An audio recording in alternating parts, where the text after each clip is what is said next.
Like, first we're doing Pokemon generation tier lists.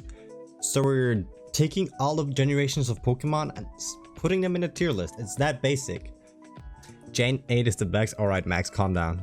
Some basic rules for this tier list, okay? I'm obviously doing every generation. I haven't played Gen 7, so for Gen 7, I'm just gonna put it in, like, I don't know tier, or whatever you want to call it. I'll still, like, give you my thoughts on Sun and Moon, but I haven't played it, so I can't place it with good conscience. I'll only be considering the non-remake games, because let's say, for example, I'm doing Gen 3, right? Like, I'm rating Gen 3, right? Like, where would I put that? Like, sure, I'm doing Ruby, right? But what about Fire Red? Would that be Gen 3 or Gen 1? And if it's Gen 1, then that boosts Gen 1 significantly, right? Because it's like a Gen 3 take on Gen 1. Or I could put it in Gen 3, but then it's like, it's unfair to the generations that doesn't have remakes. Because only Gen 3, Gen 4, and Gen 6 have remakes. You know what I'm saying? So basically, I'm not counting remakes. And we're gonna be doing it in numerical order, so I'll like start with Gen 1, because I think that has significance towards where you place them. Because when they were released, has a lot to say for the like importance of that game, and like the context you have to see the game in.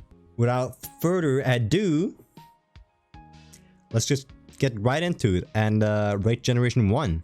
Okay, so Gen 1 is very buggy. A lot of the intended mechanics just don't work.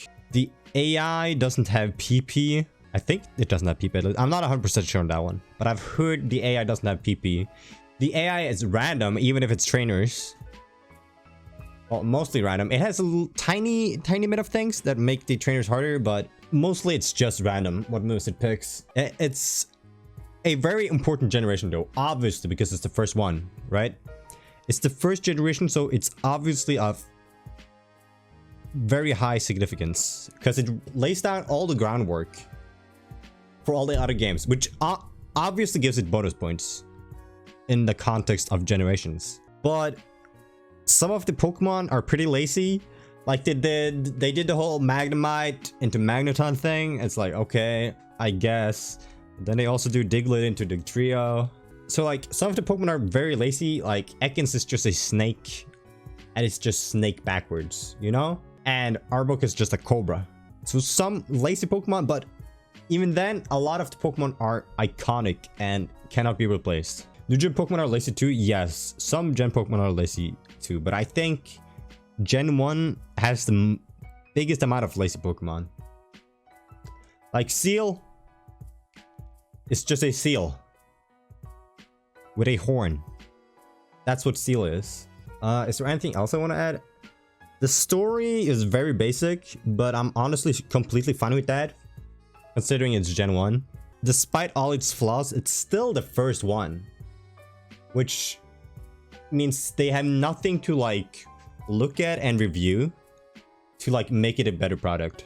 So like for the first generation, it's obviously very, very successful, because if Gen 1 wasn't good, then none of the other generations would have existed.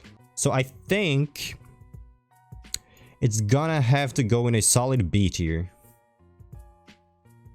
Yeah, it is good, but there are definitely better.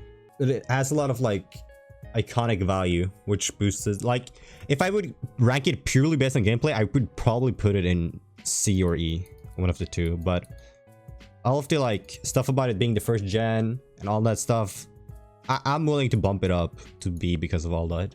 Gen 2, Silver, Gold, Crystal.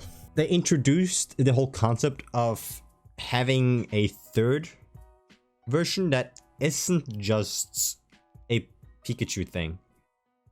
Like Crystal is pretty much different from Yellow in the fact that it combines two games rather than being a separate entity, if that makes any sense. Plus, the story in Crystal is actually pretty different, and Crystal has the whole thing where when you throw in Pokemon at the start of battles, they have a tiny animation, which adds a lot of personality, I think. It introduced shinies, which is a huge thing, in my opinion, just for like iconic value. The post game is obviously really good. The post game is really good. It has a good rival, and it introduced Steel and Dark, which are both very cool types that have been used very well throughout the years. The Pokemon of Gen 2 sucks though. Yeah, that's the thing. So many of the 100 new Pokemon that were introduced are just weak. You're just weak. You know how like the bird Pokemon from like the main bird, the early bird Pokemon from Gold, Silver, and Crystal is Hoothoot, who evolves into Noctowl, right? What Pokemon do you think Falconer, the bird type gym leader, uses? I'll tell you. Uses a Pidgey and a Pidgeotto. Why does the Gen 2 gym leader only have Gen 1 Pokemon? And that's a it's very obvious that they were aware of this, because if you look through all 8 gym leaders, do you know what the biggest amount of Gen 2 Pokemon any of the gym leaders have? It's pretty sad. I checked earlier and I'm pretty sure they only have 1 Gen 2 Pokemon each. Yeah, Pidgey, Pidgeotto for Falconer. That's 2 Gen 1 Pokemon. Bugsy has Metapod, Kakuna, Cider, all Gen 1 Pokemon. Here's the first Gen 2 Pokemon, which is Milk Tank. Clefairy is Gen 1. Morty has only Gen 1 Pokemon, and he only has the Ghastly line. Which, to be fair, is like 3 out of 4 ghost types at this point. Because they have the Ghastly line and they have Misdreavus, which are the only ghost types. But they didn't even make Misdreavus strong, so he kind of has to have this line. Then you have Chuck, who also only has Gen 1 Pokemon. And then at least Jasmine has a Steelix. But she also has 2 Mightymites. Thank God she has Steelix, because it's like the big reason for Steel type being a thing. Price has a Piloswine, which is a Gen 2 Pokemon, and he has 2 Gen 1 Pokemon in Seal and Dugong. And Claire has 3 Dragonairs and a Kingdra. And luckily, Kingdra is a Gen 2 Pokemon, which just happens to be an evolution of a Gen 1 Pokemon. And that's also a thing with Jasmine. Like, between all the Gen 2 gym leaders that are in Johto, there are 4 Gen 2 Pokemon. I think that speaks volumes about how weak the Gen 2 Pokemon are, which is insane. The rival is really good. He's kind of a dick, but back then that was the norm. It fixed a lot of the bugs that Gen 1 had. It made the AI better. I think some of the designs are pretty good, but they're not like very, very good. Except like Cider and Steelix and shit like that. But mostly if the Pokemon is like really fucking cool, it's either a legendary, a starter, or an evolution of a Gen 1 Pokemon. So I'm gonna place Gen 2 in B. Gen 3. The typing variation in Gen 3 is pretty weird, because what they did is they based it off of this like oceanic region, right? If that's the word for it. Basically, there's a lot of water in Gen 3, you know? There's a lot of water in the terrain. There's a lot of water routes. And while I do appreciate the attempt to make the water routes more interesting than just a line of water, it does bring a few problems in the fact that it introduces 28 new water types out of 130 new Pokemon. That's a large amount. That's more than a fifth of the Pokemon. More than a fifth of the new Pokemon introduced in Gen 3 are water type. You can't transfer Pokemon from Gen 1 and 2, which they obviously later remedied with remakes later, but it's kind of a bad thing. It improved on the series a lot graphically. Specifically, I'd give more points to that if I included Fire Red and Leaf Green, because they just straight up look better. A lot of the sprite work in Ruby, Sapphire, Emerald is kinda especially the overworld sprites. They look kind of off. Like, they look like they were made in paint by someone with not that much experience. The story is a lot better, I think, than in Gen 1 and 2. Gen 2's story is pretty weak, because it's like literally what's the point? Like, it makes more sense in Heart Gold and Soul Silver, but that's a remix, and I'm not counting those. Cheating on Emerald, bro wants to fight. No, Emerald is great. It basically refined all of what Crystal did. They fixed the issue with the Pokemon being weak. They added a lot of new strong Pokemon. Yeah, there's the Battle Frontier, which is huge. The soundtrack is fucking nuts. The upgrade from the Game Boy sound chip to the Game Boy Advance sound chip is such a difference maker. Although they went a little bit overboard with the trumpets, like that's a fucking meme at this point, that Gen 3 has a shit ton of trumpets. I think that's a good thing, because it gives the soundtrack its own vibe to that generation. If you hear the song, you can tell it's from Gen 3, you know? I think that's a good thing. Like, the soundtrack has its own identity, which is a very good thing. Oh, right. One of the biggest things, I think, with Gen 3 is the fact that they introduced double battles. That's such a big deal. Like, double battles is such a cool concept. It adds so much to the game. Like, I think they could have used it more, but double battles being a thing is... It's so good, dude. It's actually so good. I really wish they did more with it, but just the fact that it's in there gives it major points. It has a lot less, like, weak designs. Like, a lot of the Pokemon in Gen 3 are more memorable, I'd say, than the Gen 2 designs. Gen 3 really started to, like, make the champion a bigger deal. Like, in my opinion, Steven is, like, such a much more bigger threat than Lance is. And I guess, like, Gary's kind of a cool champion, but, like, I'd rather have a unique champion that affects the story in a different way than the rival than having the rival be the champion. Then they kind of went and fucked it up by replacing Steven and Emerald with Wallace, which I think is kind of bad, but it doesn't, like, give it major minus points. So I'll say Gen 3 is a solid A tier, just because it doesn't, like, have all the bugs and shit that Gen 1 has, and it doesn't have the design problems of Gen 2. Actually, I forgot to mention, the pacing in Gen 2 is really weird. You beat the first 4 gyms, and then you get to choose between the next 3 gyms in whatever order you want. That kind of messes up the pacing, because you have to, because you do that, you have to make those 3 gyms around the same level, because you can do it in any order. And then what happens is you do one of the gyms first, right? And then the next 2 gyms are just washes. They're so easy. They're so easy because you're over leveled for them. Yeah, I'd put Emerald in A, like Gen 3 in A. Gen 4? It's the first game that used 3D graphics at all, which is a big deal. I played it fairly safe. It didn't change the story too much. I do think Team Galactic is the, like, out of Gen 1, 2, 3, and 4, Team Galactic is honestly the strongest team, which makes the story a lot more believable. Like, I could more believe the story behind Gen 4 than Gen 1, 2, and 3. I mean, Gen 1 story is, like, it's believable, but it's not exciting. It's just an evil organization that does evil things, you know? Meanwhile, in Gen 4, you have this, like, bunch of weirdos in galactic outfits that, like, they want to recreate the world. Like, the stakes are so much higher, I feel.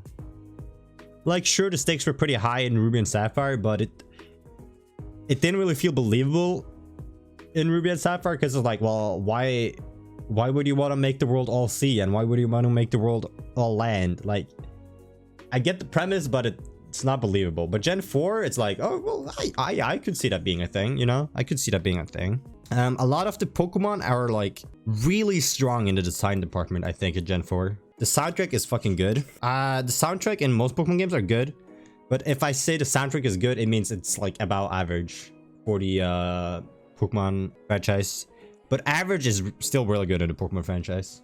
I do think that Dialga and Palkia do look kind of weird as Pokemon, but well, at the very least, Palkia. Dialga is cool, I guess. But Giratina takes the cake. He's sick. Like, Platinum just makes Gen 4 so much more alive. Sinnoh as a region is pretty cool. And the plot is also, like, kind of dark. Like, you go and it's like, oh, they did some messed up shit to Mesprit, Uxie, and Aswolf. Like, oh no. So there's, like, some dark connotations there. They add a lot of evolution to existing Pokemon. Yeah, but most of those Pokemon are really fucking cool. Like, Gallade is pretty good. Roserade, oh my lord, what a cool Pokemon, dude. Roserade, fuck yeah. Something that does take away from Platinum though is the the HP calculation is super fucking slow. And all the animations for attack take a decade to finish. Emerald, like, it just takes the best of both worlds on Gen 1 and 2 and improves on it. And then Platinum comes along and just like, I don't know how to explain it, it just does it way better. It just fine-tunes everything. You have more screen real estate, which means the graphics can be more alive. You start using 3D. You have the bottom screen for all the fighting, which is honestly, I like, that just screams Pokemon to me. But yeah, I'd say Platinum is solid A, like Gen 4 is solid A. Gen 5. I'm just gonna put it in S. You all know my stance on Gen 5. I fucking love Gen 5. Okay, so let me go through Gen 5 and let me preach to you. Let me tell you why Gen 5 is a godsend and is the best generation there ever is and there ever will be. Okay, so let's start by setting, like, putting it in context, because I wanted to make a Pokemon game that would give you the same feeling you got by playing Pokemon Red, where all the Pokemon you'd see, you've never seen them before. They wanted to make a brand new world of Pokemon where throughout the game you'd meet new Pokemon left and right and you'd never see a familiar face. And that is just so cool to me. And as a result of that, they gave Pokemon Black and White the biggest amount of Pokemon ever added to any Pokemon generation. 156 Pokemon. That's a lot of Pokemon. And as a result, the designs are pretty hit and miss. Like, either they're gonna be pretty damn fucking good, or they're gonna be pretty or even a little bit bad, you know. Like, it happens when you design 156 Pokemon, but I'd rather take a bunch of cool Pokemon and some bad ones than non-memorable Pokemon that I'm not gonna remember ever. That's a little bit of foreshadowing for something that comes up later. And the plot is so much better. The plot is so much better, dude. Gen 5 story it's so good. It animated all the sprites for every single Pokemon in the game, which is insane. How did they even fit that on a cartridge? Like, as a kid, I even thought that. I was like, how did they do this? It blew my mind. Honestly, it blew my fucking mind. What else do I want to say? The soundtrack? Oh my god, dude, the soundtrack is so good.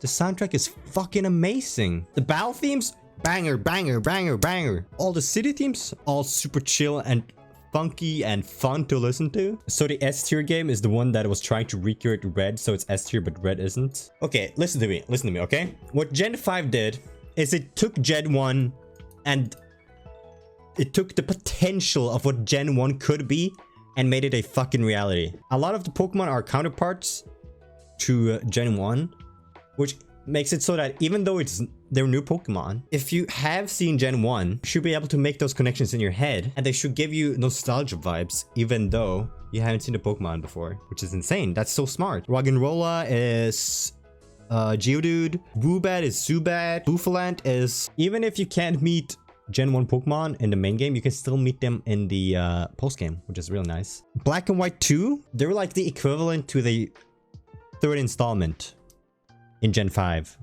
So think Emerald, Platinum, Crystal, you know?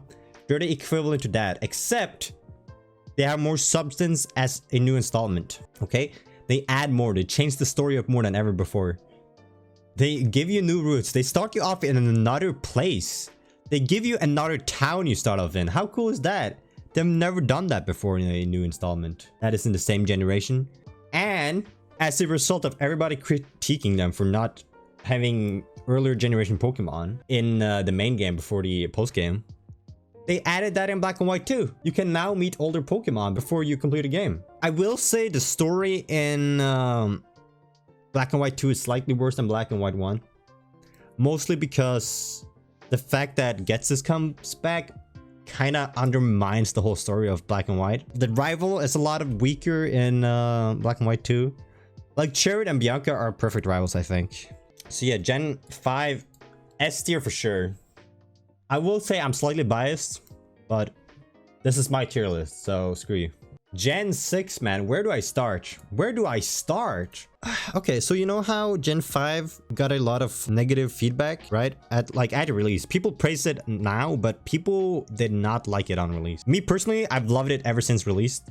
And it's been my favorite generation ever since. Gen 6 is the generation that releases after, in my opinion, the greatest generation there ever is.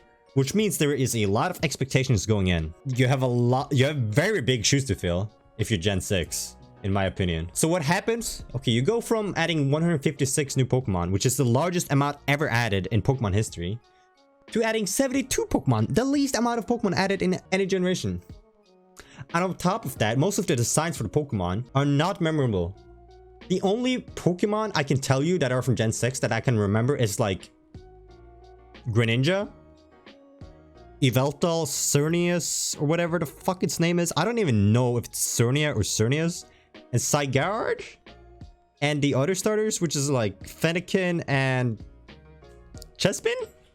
I think Chespin is the one. Yeah. I think Gen 6 gets a lot of hate for nothing. Okay, let me break it down. The pacing is really fucking weird. You go through half of the game and you feel like you're at the halfway point and then you just defeat Team Flare. And then you run throughout the rest of the game. Like half of the map is still open for you and you just run through it and then you do the 3 gyms and then you do the champion. There's no third entry, which makes me believe that Nintendo saw Gen 6 as a fucking failure. And I don't think the plan was from the beginning to not make a third installment for X and Y. I think that definitely was a plan, or X and Y 2 or something like that. But what happened was X and Y did so poorly that they were like, nah fam.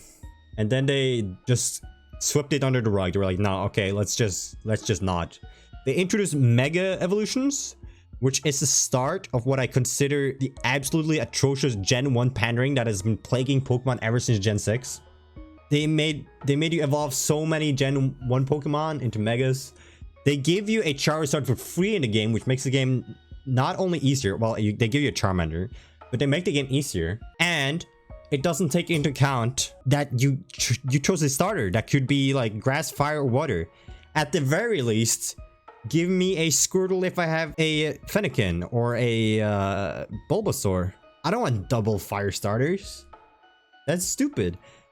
The game made the jump from 2D to 3D in battles. Okay? What is Pokemon widely critiqued for today?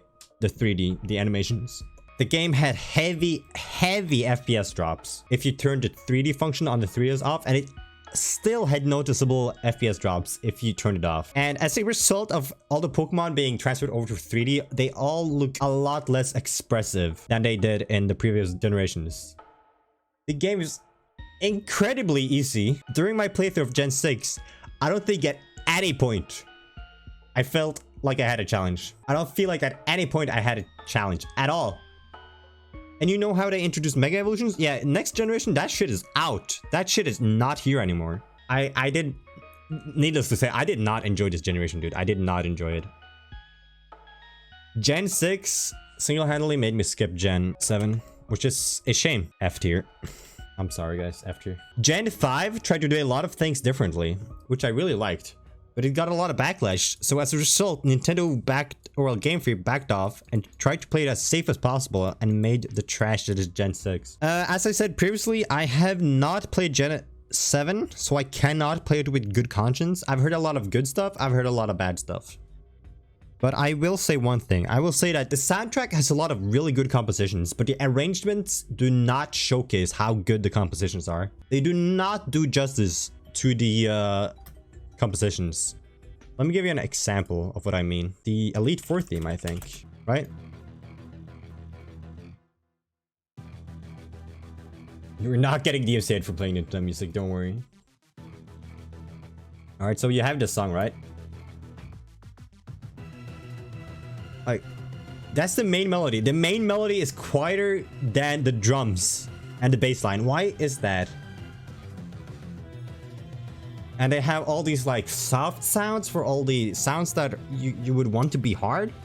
It makes no sense to me. Like, you want the main melody sound to just break through the mix, but it's all the way in the back, so you can't really hear it. But now that I showed you the song that's from the actual game, now let me show you the Smash arrangement of this song.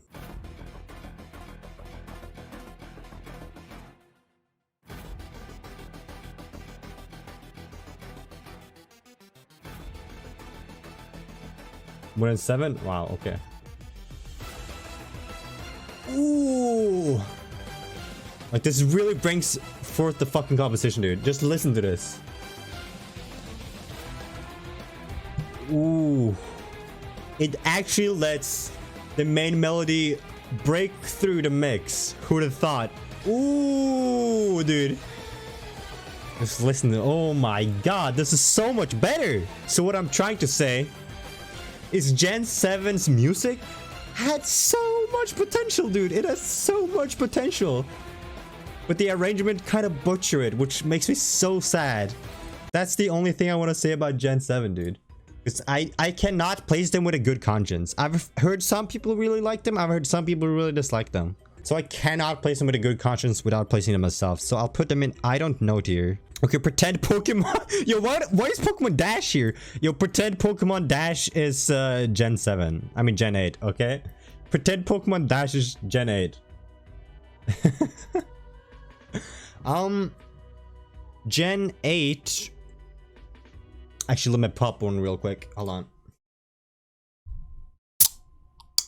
Also, if you're watching this on YouTube, this is going on YouTube. So say hi, Twitch chat. Say hi. Subscribe to my YouTube channel. It's free compared to on Twitch where you have to pay to subscribe. So, you know, it's a good deal. Only like 5% of the people who watch my content subscribe to my YouTube. That is bullshit. You better subscribe, dude. You better subscribe. I'd say Gen 8 is enjoyable, but it's very easy. The story is garbage. I do like the Pokemon designs though, actually. I feel like some people trash on the designs of Gen 8 just because they're new. Gen 1 Pokemon feel like they're less complicated. Or well, they're either very complicated or very simple. The Pokemon designs in Gen 8 have so much thought put into them. They reference so many little cool things and they all pretty much go full circle with their designs, which I think is really cool. And I really appreciate that about the designs. Post game is pretty trash, but you do have the DLC. But without the DLC, the post games are trash. But I do think that transitioning to DLC over a third installment is the right thing to do. Yeah, Gen 8 is also really linear. They were like kinda pushing the open world thing with the wild area, but they just couldn't make themselves go all out with it. Gigamax is a trash mechanic, that is true. I can almost guarantee you that Dynamaxing is out next generation. Dynamaxing is the new Mega Evolution. It's just gonna go out. It's a dumb mechanic, I think. It just gets bigger. Just gets bigger. So yeah, we're gonna put Gen 8 in C tier. I'm just gonna replace this. I'm just gonna replace Pokemon Dash with Pokemon Sword and Shield. That's my generation tier list. I hope you enjoyed. I think it's pretty accurate. I think I'm pretty fair to these games. Keep in mind, Gen 6 is kind of even lower down because it came directly after Gen 5. So for me, it was a major letdown. I expected so much and I got so let down by Gen 6. I hope you enjoyed. Peace. Okay, that's the end of the YouTube video.